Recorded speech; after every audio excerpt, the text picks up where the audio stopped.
agora 4 da tarde, seja de novo bem-vindo ao programa Consultório. Cá estamos de regresso após este curtíssimo intervalo e mais à frente abriremos as portas do consultório para que possa participar. Claro, vamos ao encontro das suas questões relacionadas com o dedo em mola ou, portanto, ortopedia. Para inscrever-se pode ir marcando o nosso número de telefone 22 508 3297 ou também escrever a sua questão, escrever o seu testemunho, partilhar connosco a sua opinião aqui em direto, enviando para o nosso endereço de e-mail consultório@portocanal.pt. Já sabe que no final do nosso programa temos então a nossa rúbrica É Verdade ou Não, Sr. Doutor. Para já vamos explicar o que é o dedo em mola, uma condição comum, mas muitas vezes desconhecida. Vamos saber porquê. Está connosco a doutora Marta Santos Silva, médica ortopedista com diferenciação na área da mão e punho, a quem agradeço por juntar-se a nós ao programa. Muito obrigada, Sra. Doutora. Boa tarde, Alexandra. Boa tarde lá para casa. Muito obrigada pelo convite. Obrigada a nós. É um gosto tê-la aqui no nosso programa. Sra. Doutora, vamos falar de um problema frequente nos dedos da mão? Sim. O dedo em mola, o dedo em gatilho ou a denominada tenossinovite estonusante dos tendões flexores constituem realmente um problema bastante frequente no âmbito da consulta de especialidade de mão e punho. Atinge preferencialmente mulheres entre os 40 e os 60 anos, sendo que o polegar, ou seja, o primeiro dedo, é realmente mais afetado. Segue-se o dedo anelar ou o quarto dedo. Muitas vezes é realmente a mão dominante que é afetada. Porquê? Porque o doente desempenha um maior número de atividades com esta mão, mais movimentos repetitivos e também de sobrecarga. Portanto, esse é um dos motivos porque acontece o dedo em mola. Mas o que é o dedo em mola? Na prática, o que é que acontece? Ou seja, de uma forma geral, o ser humano, para dobrar, ou seja, para fletir os dedos, precisa da ação de tendões. Os tendões são estruturas semelhantes a cordas e estes tendões que estão envolvidos na patologia do dedo em mola têm origem no antebraço, na musculatura do antebraço, dispõem-se longitudinalmente ao longo da palma da mão e dos dedos e depois inserem-se na extremidade destes dedos, na ponta destes dedos. Ou seja, de uma forma geral, quando nós queremos fechar as mãos, o nosso cérebro dá um comando à musculatura, os músculos contraem e então os dedos são fechados porque os tendões são repuxados. Para que este movimento seja harmonioso, seja quase ou mesmo perfeito, é necessário que estas cordas que correm longitudinalmente estejam seguras, estejam muito próximas dos ossos, dos dedos, certo, para que respeitemos a biomecânica. Portanto, para além das cordas longitudinais, temos também semianéis transversos que seguram estas cordas. Numa fase inicial, quando temos uma inflamação, o que acontece é que quer as cordas longitudinais, quer estes semianéis transversos, que tomam o nome de polias, inflamam e, portanto, aumentam de volume. Num estadio inicial, há apenas uma dor, um desconforto. Depois, estes tendões têm a capacidade de formar nódulos, ou seja, estes nódulos, quando tentam passar pelo canal, nomeadamente pelas polias, que são túneis, cria-se aqui uma resistência, o dedo fica fletido e depois, quando o doente tenta libertar, quando consegue libertar e vencer a resistência, então cria-se o característico efeito de mola. É essencialmente isso que acontece. E em que fase é que os doentes marcam uma consulta com o especialista? Normalmente com que queixas? Claro que isto depende muito do doente que temos, não é?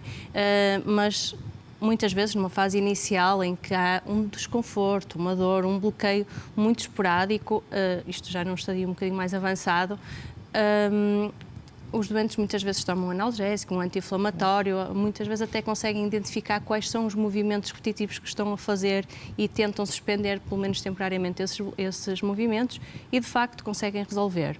Depois, em estadios mais avançados, quando realmente há este bloqueio, este movimento anómalo assusta e preocupa os doentes e, nesta fase, sim, muitas vezes marcam a consulta.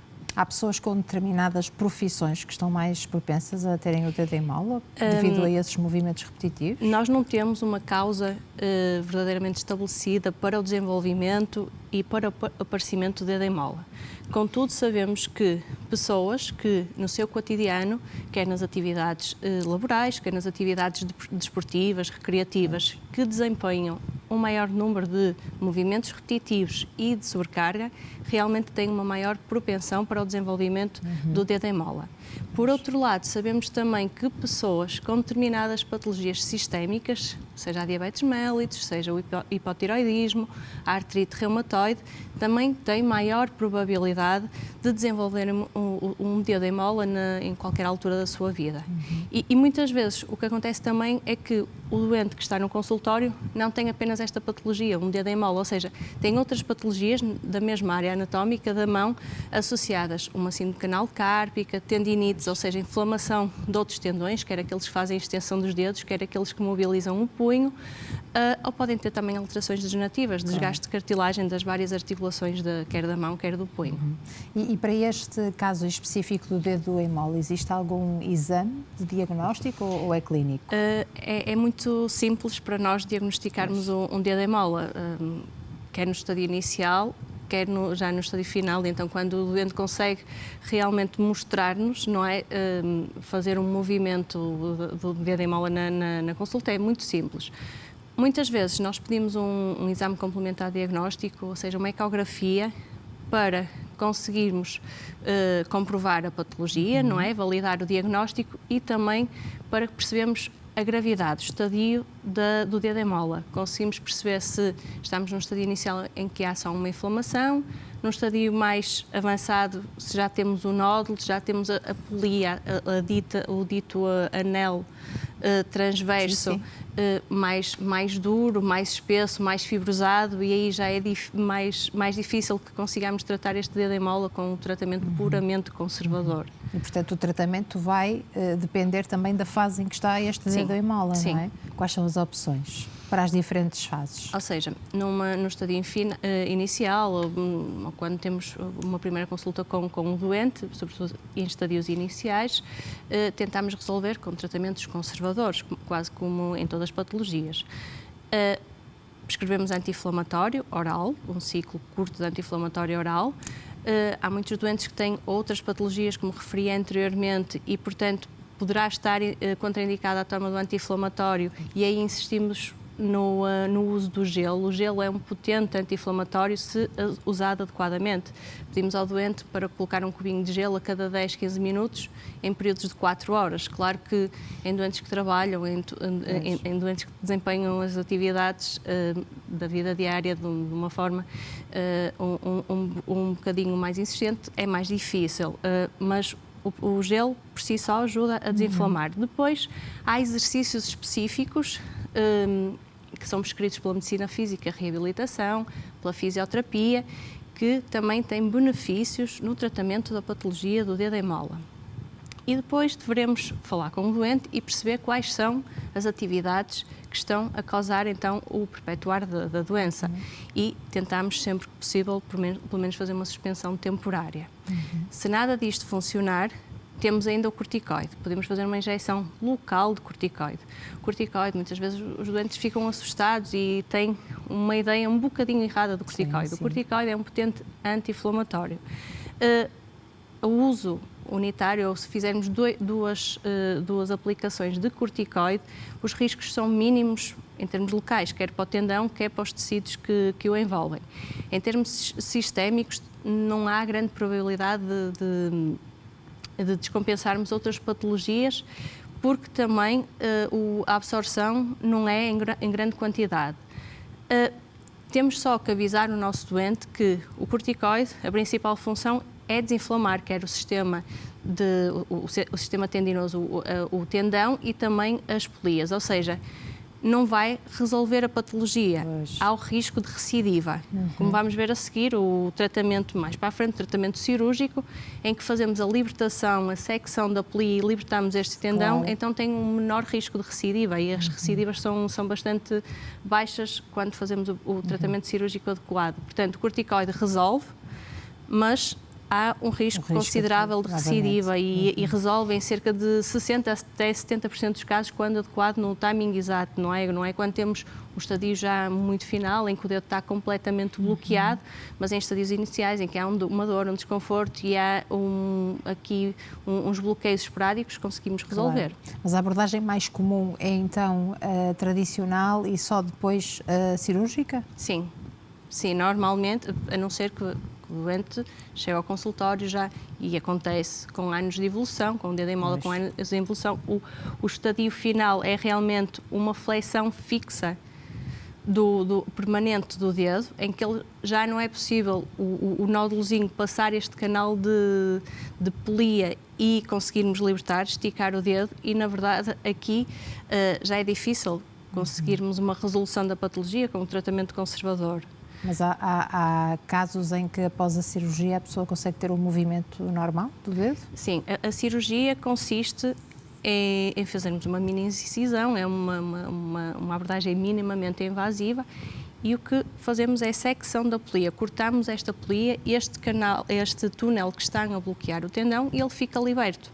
Teremos é que ter o cuidado de bloquear, de seccionar única e simplesmente esta polia, porque se interferimos com as polias adjacentes, temos várias polias em cada dedo, então aqui há uma perturbação do movimento. Intervirmos só nesta polia, não há qualquer problema. E há algum cuidado específico no pós-operatório? Qual é o tempo de recuperação até voltar às atividades? Pronto, a incisão, como eu estava a dizer, é diminuta, 1 a 1,5 cm, 1 ou 2 pontos, o doente sai do hospital com um penso simples e é incentivado a, desde logo, começar a mexer o dedo. Com toda a mobilidade, ou seja, extensão completa, esticar completamente os dedos e dobrar completamente os dedos. Não há aqui nenhum período de imobilização, porque senão vamos aumentar a probabilidade de um risco que será a rigidez do dedo.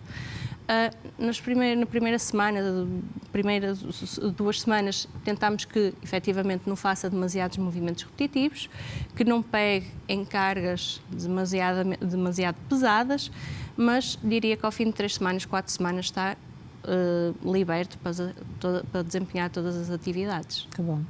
Sra. Doutora, muito obrigada por estar connosco no consultório, falar-nos então muito aqui obrigada do dedo em mola. Vamos saber se esta é a motivação também da inscrição dos nossos telespectadores. Muito obrigada mais uma vez. Doutora Marta Santos Silva, médica ortopedista com diferenciação na área da mão e punho. Tem agora a oportunidade também de partilhar connosco a sua questão, juntar-se a nós, partilhar o seu testemunho, a sua opinião. Para isso, já sabe, tem disponível o nosso número de telefone 22508-3297 para inscrever-se, participar já depois deste curtíssimo intervalo que vamos fazer, ou escrever toda esta informação e partilhar por escrito, enviando para o nosso endereço de e-mail consultório@portocanal.pt. Esperamos por si. Até já.